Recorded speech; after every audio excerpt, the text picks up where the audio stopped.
గత వైసీపీ ప్రభుత్వం కక్ష సాధింపు ధోరణితో వ్యవహరించిందని కార్పొరేటర్ పీతల మూర్తి యాదవ్ అన్నారు. జీవీఎంసీలో సోమవారం జరిగిన స్పందన కార్యక్రమంలో గత ప్రభుత్వంలో చేసిన తప్పిదాలపై ఫిర్యాదు చేశారు. గాజువాక ఎమ్మెల్యే పల్లా శ్రీనివాసరావు, నర్సీపట్నం ఎమ్మెల్యే ప్రస్తుత స్పీకర్ చింతకాల అయ్యన్న పాత్రుడు, గీతం కళాశాల అధిపతి ఎంపీ భరత్ సంబంధించినటువంటి నిర్మాణాలపై కక్ష సాధింపుగా చర్యలు చేపట్టడంపై ఫిర్యాదు చేశారు. వైసీపీ హయాంలో మంత్రి అమర్నాథ్ దుశ్చర్యలపై, అక్రమ నిర్మాణాలపై ఫిర్యాదు చేశారు. ఎంపీ ఎంవీవీ బిల్డర్గా వ్యవహరిస్తున్న నిర్మాణాలపై, రుషికొండ నిర్మాణాలపై ఫిర్యాదు చేసి సంబంధిత అధికారులు తక్షణమే చర్యలు చేపట్టాలని మూర్తి యాదవ్ కోరారు. ప్రజల సంపదని దోచుకుని ఈ యొక్క అక్రమ బిల్డింగ్ ని నిర్మించారు. 5 ఫ్లోర్లు, ఒక కమర్షియల్ కాంప్లెక్స్. దీనికి బిల్డింగ్ లేదు.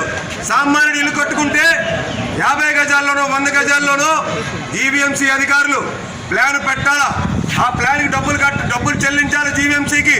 మళ్ళీ కింద స్థాయి అధికారులు పోస్ట్ వెరిఫికేషన్ పేరుతో వెళ్ళాలి.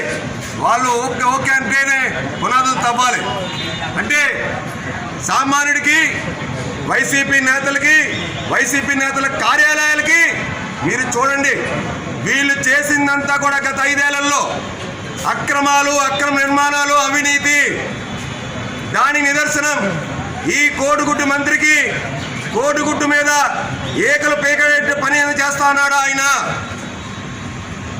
కనీసం భవన నిర్మాణ అనుమతుల కోసం జీవీఎంసీకి డబ్బులు చెల్లించలేనటువంటి దుస్థితిలో ఉన్నాడు అమరు.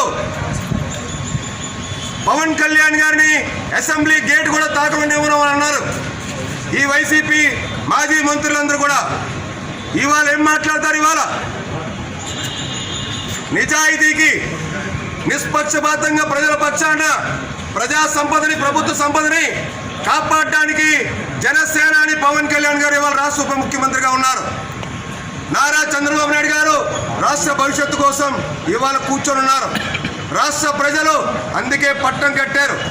కాబట్టి ఈ అవినీతి అక్రమాలు ఒక్కొక్కటిగా, అవినీతి అనకుండా అయినటువంటి అమర్ది పూర్తి స్థాయిలో వెలికి తీస్తాం.